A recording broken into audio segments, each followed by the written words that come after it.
Have you ever noticed how quickly your mind can write the story before you actually know what happened? My mind does that sometimes too. Let's talk about that today.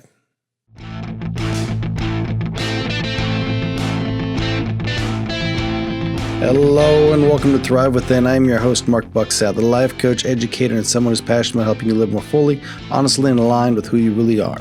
This podcast is your space for real talk and focused coaching on things like confidence, purpose, boundaries, self-doubt, and personal growth. So whether you're going to walk, taking a break, or just giving your brain a moment to breathe, I am so glad you're here. Let's get into it. So I've noticed something about myself, and it doesn't happen every day, but whenever something matters to me, my mind seems to get there before the rest of me does. Maybe it's a text that takes a little longer than I expected, or someone seems quieter than usual, or a conversation ends a little differently than I imagined it would. And almost before I realize what's happening, my mind has already started explaining it. Well, maybe they're upset, or maybe I said something wrong, or maybe something changed. And what's interesting is, most of the time, nothing has actually happened yet. The only thing that's changed is the story I'm quietly telling myself. I caught myself doing this while driving home, making dinner, even standing in the grocery store, and every time I noticed it, I find myself wondering the same thing. Why does my mind always seem to go there? And maybe you've wondered that too. The more I've realized, my mind has certain places it likes to go. If someone I love seems different, my mind notices. If I think I've disappointed somebody, my mind notices. And if I care about how the conversation went, my mind definitely notices. For a long time, I assumed that meant that maybe there's something wrong with me. Why couldn't I just let things go? And why did my mind always seem to jump to the most difficult explanation? Then one day I caught myself thinking, I think my mind goes there because I care. And that really made me stop and think, because I don't spend all afternoon thinking about people who aren't important to me, those that don't matter to me. I think about my wife. I think about my family, my friends, my work, my students. And I think that's why my mind pays such close attention. I don't think that's something I want to lose. Caring about people, that's not the problem. I just don't always think it's a helpful strategy to believe the very first story my mind writes. Because somewhere along the way, I stop wondering and I start believing the story my mind is writing. And those are two totally very different places to land.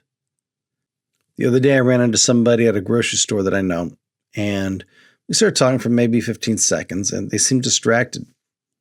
We smiled, said goodbye, and that was it. And as I'm pushing the cart towards the next aisle, I noticed my mind had already started working. I wonder if they're upset with me. Then almost immediately, maybe I did something. And I actually laughed, not because the thought was ridiculous, but because it happened so fast. I had taken a 15-second conversation and somehow made that about me and made myself the explanation. The funny thing was, I had absolutely no evidence that it was true, that it had anything to do with me. I mean, yeah, sure, I cared about the relationship, so my mind did what it always tries to do. It tried to protect it, just a little too quickly. Then another thought quietly showed up. Mark, you don't actually know yet. So I stopped pretending I already knew the answer. You know what's interesting about that is I actually almost immediately felt better.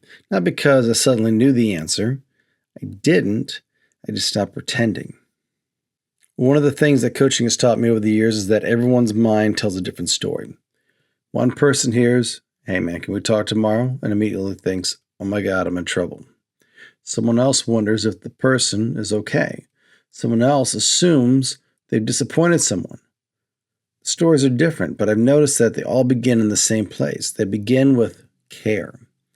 Nobody lies awake replaying conversations with people that they don't care about. It's ridiculous. Think about that for a second. Nobody spends hours thinking about hurting someone who means nothing to them. Our minds spend energy protecting what matters. That really changed the way I look at it. Instead of asking, "What's wrong with me?" I started asking, "What am I trying to protect?" That question doesn't judge my mind. It gets curious about it. And that feels completely different because now I'm not fighting my mind, I'm understanding it. And understanding my mind hasn't stopped it from going there. Honestly, I don't think that's the goal. I hope I always care deeply about my wife, my family, my friends, my students. The work that I do, I don't want to become someone who shrugs everything off. That's not who I want to be. What I'm learning is that I can care deeply without convincing myself I already know what everything means. A while back, my wife seemed quieter than usual one evening. Nothing dramatic, just quieter. I could feel my mind beginning to work. Did I do something? Then I caught it. Not with frustration, with a smile, because I recognized the pattern. We finished dinner, talked for a while. A little later, she mentioned she had a difficult conversation that day. It had nothing to do with me. And I remember smiling because I'd almost spent the whole evening believing a story that reality never told. And I've often wondered how many stories in my life quietly disappeared simply because I gave reality enough time to arrive. Can I invite you to try something this week? The next time you notice your mind getting there first, don't criticize yourself. Don't tell yourself you're overthinking. Just pause. Maybe even smile and quietly remind yourself, something here matters to me. And that's probably why your mind went there. And then ask yourself one simple question. Is this the only possible story? You don't have to force yourself to believe a different answer. You don't have to solve everything right away. Just leave a little room for another possibility. And sometimes that's all your mind was missing, is that little bit of room, a little curiosity, and a little bit more time for reality to speak. Maybe your mind will get there later on today. Mine probably will too. I don't think either of us are going to outgrow caring, and honestly, I hope we don't. Because caring means people matter, relationships matter, life matters. Maybe what changes isn't where our minds go. Maybe what changes is what we do after we get there. Anyway, thank you for spending this time with me. I'll see you next Tuesday. Until then, take care of yourself and remember, you're doing better than you think.